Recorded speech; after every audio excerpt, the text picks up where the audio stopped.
and would go in there and listen to it like fucking like this. Kind of under a microscope, Say, and wait, go back. And Bruce would go, there's nothing wrong with that note. No, let me hear it again. I mean, he just wanted, he wanted to crucify me. things weren't so as not really loose, but The veteran bassist Michael Anthony, who contributed to Van Halen's explosive sound, is revealing the inner workings of one of the most complex relationships in rock. Alongside Eddie Van Halen's innovative guitar work, fans loved his tight bass, grooves, and soaring harmonies for decades, but conflicts were simmering beneath the music. Anthony has now talked candidly about those years, claiming that Eddie crucified him, and considering how the band's history ended in tragedy rather than fame. Anthony characterized his tenure with Van Halen as a personal struggle as well as a dream come true. The band seemed untouchable at the height of its glory. In the late 70s and early 80s, they were setting the bar for hard rock, selling out venues all over the world and controlling radio. Few musicians ever get to experience what Anthony did, living in a fairy tale during those years.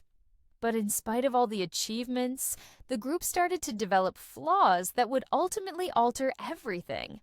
Anthony recently talked about his one regret that still bothers him: the way Van Halen ended. He maintained that the band ought to have ended on a high note, with a climax so stirring that it would have reverberated throughout music history.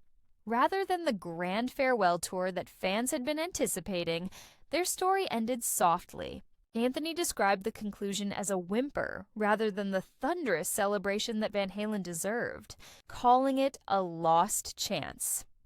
The personal conflict between Anthony and Eddie Van Halen accounts for a large portion of the melancholy. Anthony claims that in his later years, Eddie frequently downplayed his part in the band. At the time, Eddie's public remarks left Anthony feeling denigrated, disregarded, and, in his own words, crucified. The statements were devastating to a man who had supported Eddie for decades. He admitted that it hurt him to hear Eddie publicly disparage his achievements, particularly because their shared past had been based on respect and brotherhood. However, Anthony takes care to strike a balance between his anguish and appreciation. He called Eddie a genius whose impact changed rock forever and recognized him as one of the finest guitarists of all time. Anthony claimed that despite his hurt feelings, he continued to admire Eddie's talent. Their relationship was characterized by a complicated interplay of love, hurt, and regret, which made it all the more heartbreaking when Eddie died of cancer in 2020.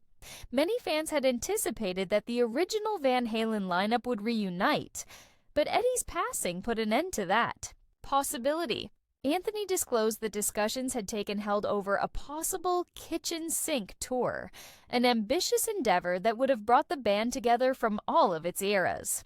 According to reports, Anthony was approached by Wolfgang Van Halen, Eddie's son, about the proposal, which would have allowed him to perform alongside Eddie, David Lee Roth, and Sammy Hagar once more.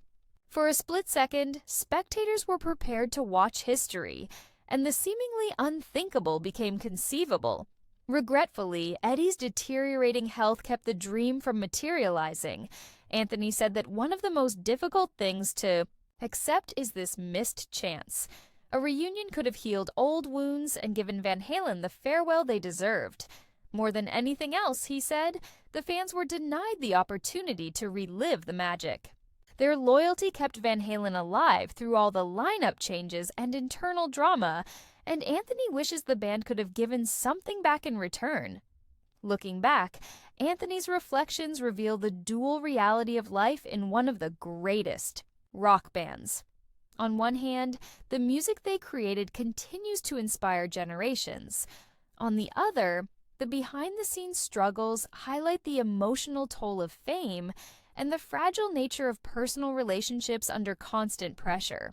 He described feeling both proud and haunted, proud of the music and memories, but haunted by the way it all came crashing down without resolution.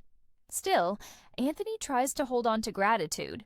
He spoke warmly about the years he did share with Eddie on stage, the brotherhood they once had, and the energy of playing for fans around the world. He also praised Van Halen's ability to constantly evolve, moving from the Roth era to the Hagar era and keeping audiences engaged at every turn. Despite personal tensions, Anthony believes the legacy of Van Halen is unmatched and will remain carved in stone as long as rock music exists. His honesty gives fans a rare glimpse into the human side of legendary musicians. It's easy to see. Bands is larger than life, but Anthony's words remind us that behind the lights and the fame are people who carry scars, regrets, and unspoken pain. The phrase crucified may sound harsh, but it captures the weight of betrayal he felt from someone he once considered family. As fans continue to celebrate Van Halen's music, Anthony's reflections serve as both a tribute and a cautionary tale. They highlight the importance of cherishing moments before they slip away and resolving conflicts before it's too late. For Anthony, there will always be unfinished business with Eddie Van Halen, but there will also always be gratitude for what they built together. Michael Anthony may carry the pain of being crucified, but he also carries the pride of knowing he helped create one of the most iconic bands in music history.